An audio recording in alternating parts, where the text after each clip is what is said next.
First tonight, an update on the breaking news out of Carter County. We have been following all afternoon. The Rowan County Clerk Kim Davis freed from jail hours ago and then spoke before several hundred supporters outside the Carter County Jail. Davis spent nearly 5 days in jail in contempt of court for refusing to issue marriage licenses. Today, she had GOP presidential candidate Mike Huckabee and the Liberty Counsel by her side as she thanked the crowd for their support. I just want to give God the glory. His people have rallied, and you are a strong people. We serve a living God who knows exactly where each and every one of us is at. Just keep on pressing. Don't let down. News Channel 3's Brad Myers was there as Davis walked out of jail this afternoon. He has more on what led up to her release today. Yeah, Davis cried and smiled as she walked out to a massive crowd of mainly supporters this afternoon. This after being freed from jail for the first time in nearly a week. Today's rally felt more like a revival, with many in the crowd holding crosses and singing Amazing Grace and other hymns. U.S. District Judge David Bunning, the same judge that put Davis in jail for contempt of court last week, ordered her to be freed today. Judge Bunning's ruling said he was satisfied that Davis's deputy clerks fulfilled their obligation to issue marriage license to same-sex couples, but there's a catch here.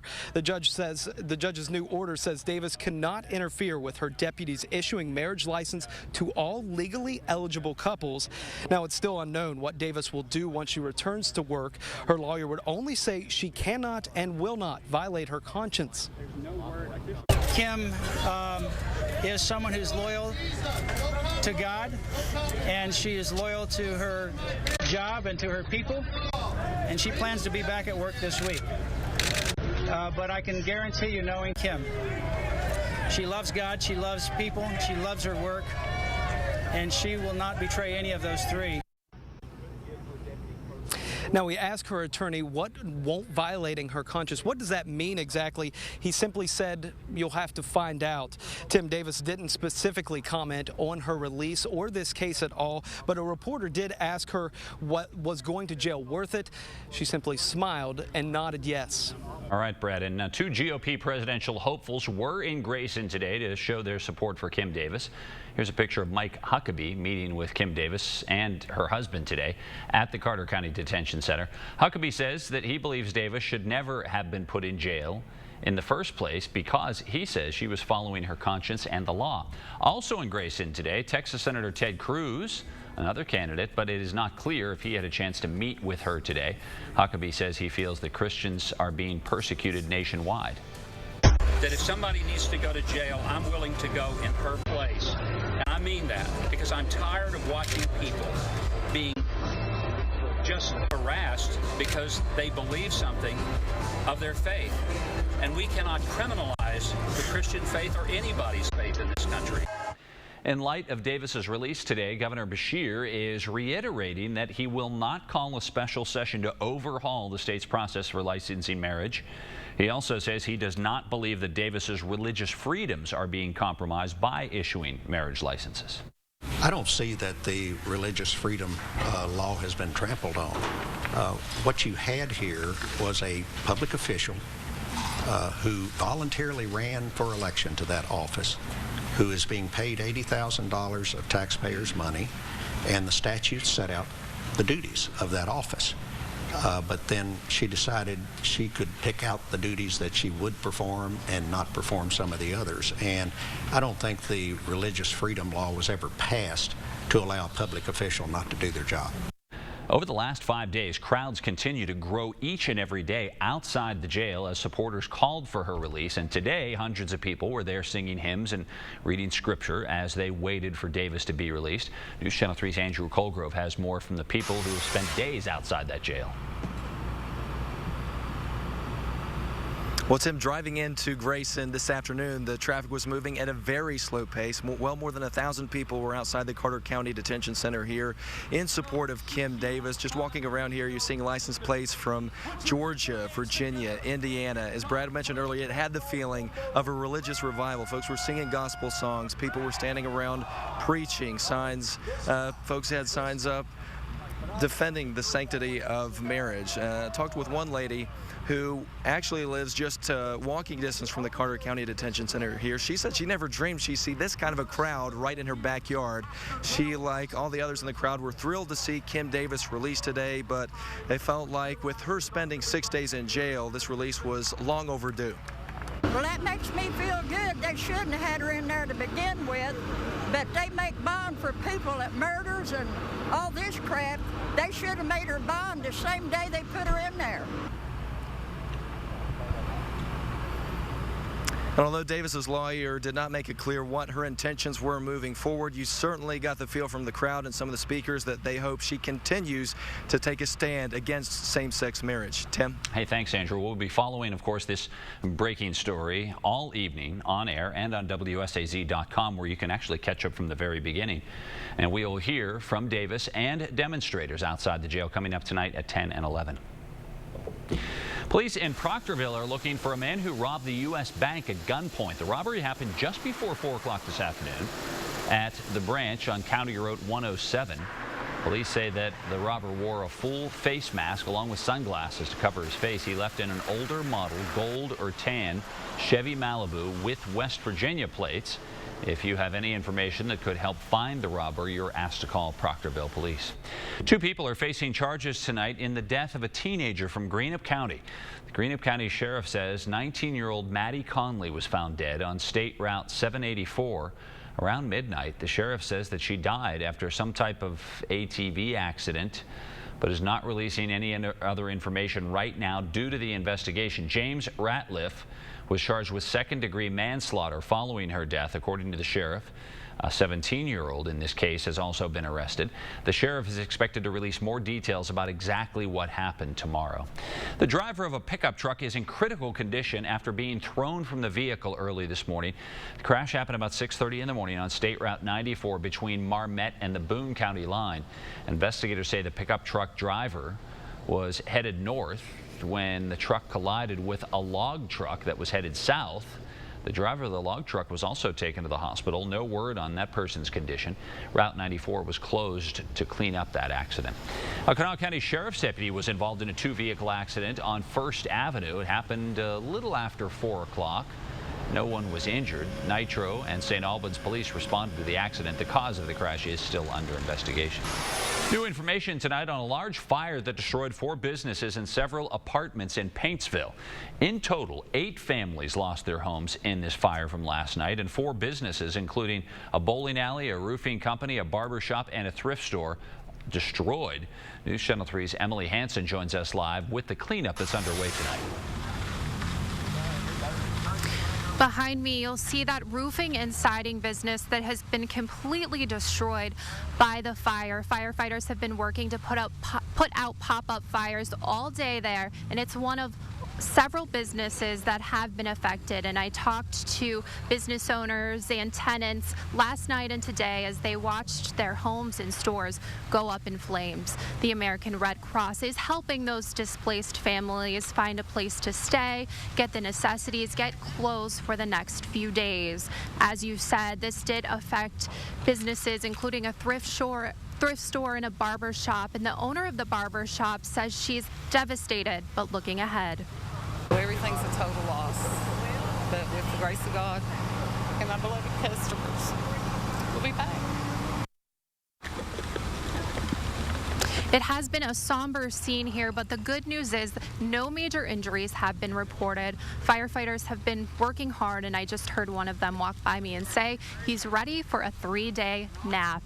No official cause has been released for the fire. We have heard many rumors, Tim, but we're waiting for the official word from the fire department. Hey, thanks, Emily. And 2 firefighters were treated for some minor injuries. Now, Emily talked about how that firefighter was relieved just to be able to go home. You have to think of how the heat has played such a big factor in firefighters anywhere in our region fighting fires, and that was a really big one, obviously spread out over several buildings. We can tell you that no other injuries were reported. People walking around consuming alcohol in downtown Charleston, that's raising some safety concerns. And tonight, a push to put a stop to a problem that will be front and center at the Charleston City Council meeting for discussion. News Channel 3's Caitlin LeBeau explains why the proposal would make it more difficult for bars and stores to sell alcohol that can be consumed off property. We were one of the first few restaurants kind of in the downtown area. Dino Stanley has watched downtown Charleston grow from the window of his sports bar. In the past few years, there's a lot of new eateries in downtown Charleston, so we want to keep moving in a positive direction. One thing standing in the way of that, people buying alcohol and drinking it in the streets. We get some of the unrulies that are obviously intoxicated and want to walk down the street with a beer in their hand and bother our customers. It's in the store fronts. It's all over. Alleys, walkways. A problem Councilman Archie Chestnut says he gets complaints about every day. They've been drinking it on the streets and becoming drunk and harassing citizens of Charleston. So Chestnut and other city officials want to clean up the streets with a new bill, changing the local ordinance to require bars and stores downtown to have a conditional use permit. The permit allows them to sell alcohol to go, like the single bottles and cans found in a convenience store. It also gives the city the power to take the permit away if Charleston police decide a business is contributing to the problem. While Chestnut says restaurants aren't the issue, Stanley says this proposal is a step in the right direction for downtown. We want to keep moving in a positive direction, and I think this bill will help us do that. Well, that bill will be introduced at City Council at that meeting tonight at 7 o'clock. Now to an update on the Iran deal that we have been following for several weeks now. Democratic Senator Joe Manchin of West Virginia says he will oppose that nuclear deal with Iran. Mr. Manchin says the Iranian regime shows no signs of changing its behavior, and the deal does nothing to guarantee behavior changes. Mr. Manchin is the fourth Democrat to oppose the international accord. Whenever I am able, I will choose diplomacy over war because the stakes are so high for West Virginia, which has one of the highest rates of military service in the nation. But as I struggle with this decision, I could not ignore the fact that Iran, the country that will benefit most from sanctions being lifted, refuses to change its 36-year history of sponsoring terrorism. That deal has the necessary votes at this point in the Senate to sustain a presidential veto of a resolution of disapproval if that would come. Congress returned to work today and jumped right into the discussion on the Iran deal. You can go to WSAZ Mobile or WSAZ.com for the full interview with Senator Manchin. Coming up next at 6 o'clock, how to make West Virginia even more wild and wonderful. That's what's bringing people from across the state and beyond to Charleston this week. A look at how this conference could generate new ways to capitalize on tourism in West Virginia.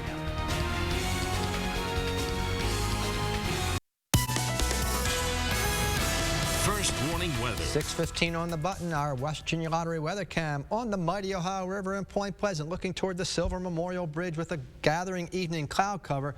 The Ohio River running at its lowest level of the entire summer. Barely some water coming out of local dams to keep it right now where it is. And by the way, I've noticed some sandbars showing up on the Mud and the Guyandotte rivers, and no doubt other tributaries. That's usually a sign of a drought coming in, but let me stress, after a wet summer, we're just in a long dry spell, not a drought. 88 falling to 78 as the sun sets. Of course, we got that big street fair going on over in Charleston. The tropical paradise giving way to those gathering clouds. That'll keep temperatures in the 70s much of the night. And first thing tomorrow morning for the school bell, 70, 85 lunch hour, and a shower, thunder shower, if it pops up in the morning, wouldn't be a total surprise to me. But during the afternoon into the evening hours, that's the best opportunity for a shower or a gully washing downpour in your neighborhood. And that combination should keep the temperature under 90 degrees. 90 Huntington, Grayson over to Tracy Park in Portsmouth. I was in Portsmouth for the big River Days parade on Saturday. Drove through 2 torrential downpours on my way home, only to break out the sunshine in areas that did not have that. 88 Spencer down toward Logan. It's temperatures in the mid and upper 80s. But the 40% humidity is just squelching any opportunity for showers to form. We have had some clouds bubbling up, and Kellyanne was tracking a couple of light showers or sprinkles trying to form out the Wayne National Forest. But these will fade away because the air is just too dry. It's like having that dry throat. But to the west, the throats are plenty moist as far as the atmosphere is concerned. And these showers will march their way in here tomorrow afternoon into the evening hours, aided by an influx of humid air from the south. So our futurecast says quiet tonight. Tomorrow morning, we may look for a couple showers to the west, but look for the afternoon or evening hours for a quickie shower or a downpour to interrupt your outdoor activities. Those showers could very well linger into the day on Thursday. Then we scroll ahead to the big picture. We've got two fronts that are coming in. There's the one tomorrow night with a couple showers and thunder showers. Should dry out Friday. Here's the one I'm concerned about for the weekend. It introduces much cooler weather and likely some showers in time for your outdoor plans this weekend. So let's pinpoint the forecast. And your first morning report goes like this. Here this evening, it's a midsummer feel here in September. Beautiful red sky sunset coming on as those clouds gather. Temperature settles back to 80 as the sun goes down, and by dawn we'll be in the upper 60s and low 70s. With a breeze and a partial cloud cover, there should just be a little fog first thing in the morning. Your Wednesday forecast, a hazier and muggier day, lower temperature but higher humidity, sponsoring a shower or a downpour and a thunderstorm.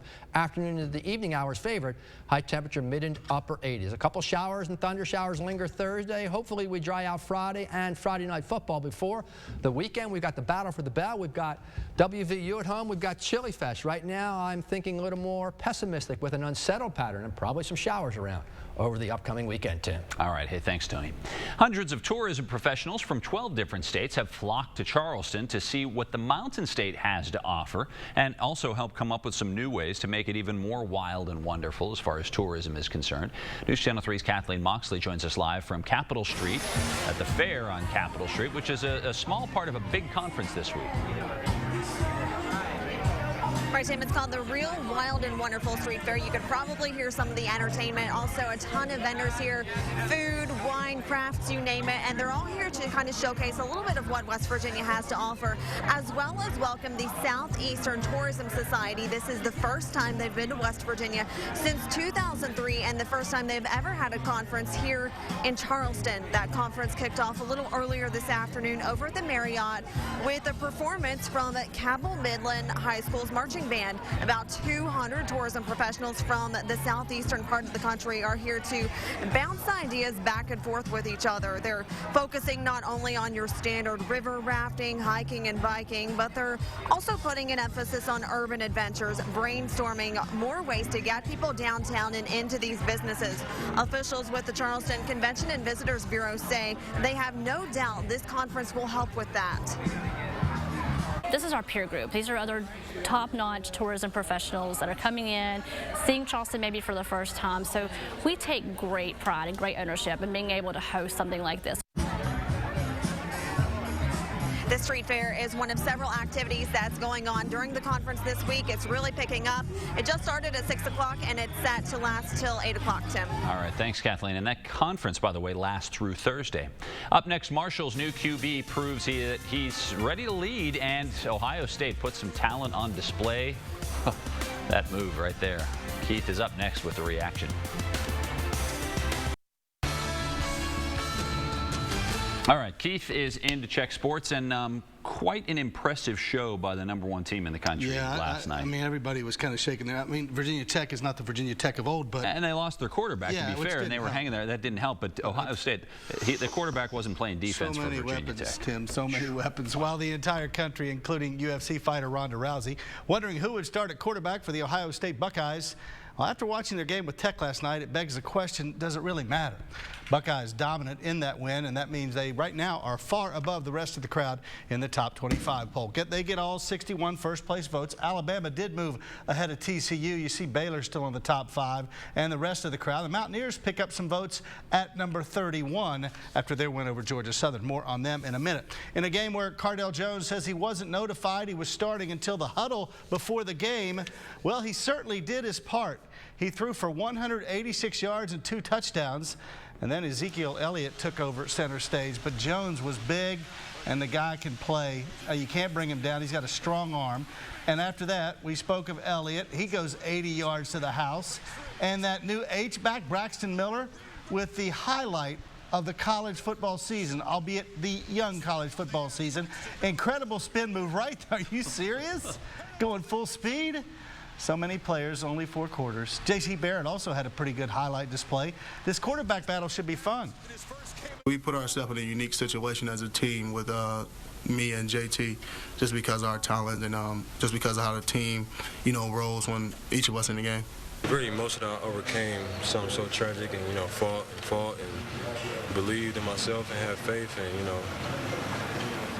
the time came today and I just, God put every effort into me and, it showed on the field. All right, Marshall's new quarterback took the reins from Akeem Cato and showed plenty of composure against Purdue. The Herd trailing late, Michael Birdsong, and the offense took off on a drive from the 16-yard line. He proceeded to complete 7 of 8 passes to lead the Herd down the field for the go-ahead touchdown, which ended up being a Devin Johnson 6-yard run. It was his first live game action in nearly 2 years, but he didn't really surprise himself. I knew what I had in me. I knew what I could do. I think hopefully it put some confidence, if there was any doubters on the team, and, anything out there, hopefully it helped them out. And hopefully it showed everybody this team's a real deal. We can go out there, we can make it happen. If we had any lack of trust whatsoever, it solidified that trust that, if, we need to drive to win the game, that man's going to take us down the field. He's going to give us a drive. So, I think that's going to be monumental for the rest of our season. All right, don't forget Battle for the Bell now as Marshall and Ohio meet on Saturday in Athens. Running back A.J. Olette wasn't in the game last year, but he's looking forward to this one. Every day you're motivated. You have the alums come in for practice and they're watching and they're telling you, that play wasn't fast enough. And it's funny hearing it from the alums, so you just gotta stay focused and play hard against them. And the Mountaineers, of course, with a game against Liberty. We'll talk more about them coming up tonight at 11 o'clock. The news back after this. Huntington Weather Cam, can you see that beautiful white cloud that's north of Huntington out the Wayne National Forest? There is a shower in interior Lawrence County, Ohio, but for the most part, it's a beautiful evening, though, a tropical paradise. 80s falling only into the 70s. We could stay in the 70s all night long. Tomorrow, guys, fingers crossed we're under 90, but a couple of showers. We'll talk about it tonight at 10 and 11. All right, Tony, thanks, and thank you for joining us tonight. Nightly News is coming up next. And don't forget, you can always catch your news, sports, and weather on WSAZ Mobile and WSAZ.com. Have a great night. We'll see you at 10 and 11.